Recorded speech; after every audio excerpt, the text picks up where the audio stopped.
พี่น้องป้องปรายเบิดสุคนเนาะ FC ทางช่องเนาะมื้อนี้ก็มาพ้อกับช่องแอดภูมิเลขคำนวณคือเก่าเนาะพี่น้องเนาะสำหรับมื้อนี้เนาะแอดภูมิก็สิมาตามหวยลาวพัฒนาพี่น้องเนาะโอ้ยพี่น้องเนาะสำหรับมื้อนี้ก็เนาะก็ถือว่าสายด่วนก็ถือว่าเข้าเนาะพี่น้องเนาะแต่ว่าให้เด่นเก้าเนาะพี่น้องเนาะเก้ากับ6ก็ตัวเดียวกันเนาะมันออก311แม่นบ่พี่น้องสูตรนั้นก็เข้าเต็มๆเลยเนาะพี่น้องเนาะมาตามกันต่อเนาะบัดนี้งวดวันที่28เนาะพี่น้องเนาะก็มาตามกันต่อเนาะพี่น้องสำหรับแนวทางลาวพัฒนาเนาะงวดวันที่3มีนาเนาะพี่น้องเนาะสำหรับมื้อนี้ก็ส่วน FC เฮาก็คงสิได้ผู้เสียเลยเนาะพี่น้องเนาะส่วนใดที่ว่าคนใดเล่นเป็นก็คงสิได้เนาะพี่น้องเนาะคนใดที่แบบว่าเล่นบ่เป็นก็คงสิบ่ได้เนาะพี่น้องเนาะเพราะว่า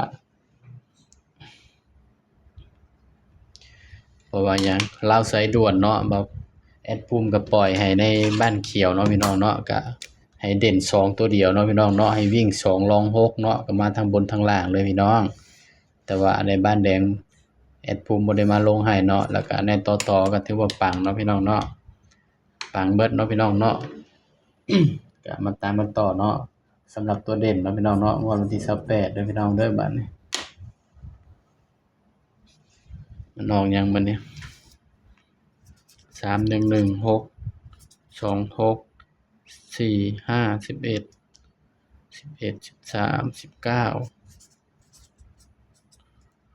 19ก็ได้0กับ1 2 8 9นะ8 6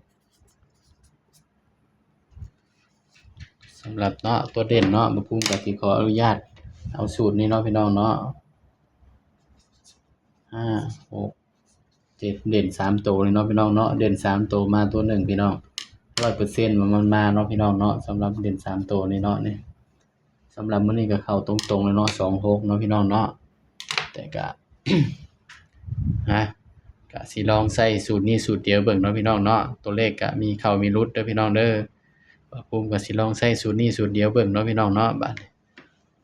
ก็มาจับคู่นำกันพี่น้องบัดนี้เพราะว่าเฮาไปใช้ถ้าแม่นเฮาไปใช้2สูตรแม่นบ่พี่น้องตัวเด่นมันเฮาเวลาเฮาไปจับคู่มันก็หลายนะพี่น้องถ้าเฮาใช้สูตรนี้แม่นบ่เฮาจับมันก็ได้แค่9คู่เนาะพี่น้องเนาะก็ถือว่าบ่หลายเนาะพี่น้องก็มาจับคู่นำกันเลยพี่น้องมื้อนี้จับ5ก่อนเนาะ58 9 0นี่เนาะพี่น้อง68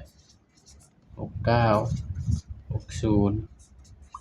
78 79 70นี่เนาะพี่น้องนี่สำหรับงวดวันที่28เนาะพี่น้องเนาะนี่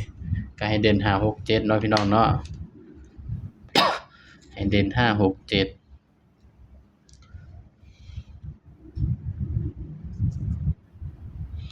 บัดนี้มาเจาะเนาะตัวที่ว่าภูมิมักเนาะนี่ภูมิก็มัก6กับ7เด้อพี่น้องเด้อให้เด่น6กับ7เด้อพี่น้องนี่เนาะนี่ก็เป็นเพียงแนวทางเนาะพี่น้องเนาะของงวดวันที่28เนาะสำหรับ3ตัวมิดเดียวเนาะพี่น้อง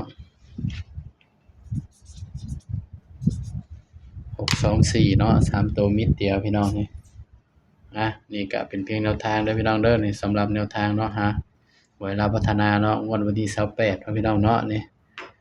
ถ้าว่าไผมักแนวทางของแอดภูมิก็ฝากกดไลค์กดแชร์กดติดตามช่องแอดภูมิเลขคำนวณนี่เด้อพี่น้องเด้อสำหรับคลิปนี้เนาะแอดก็ฝากไว้เพียงส่ำนี้เนาะพี่น้องเนาะสบายดีครับ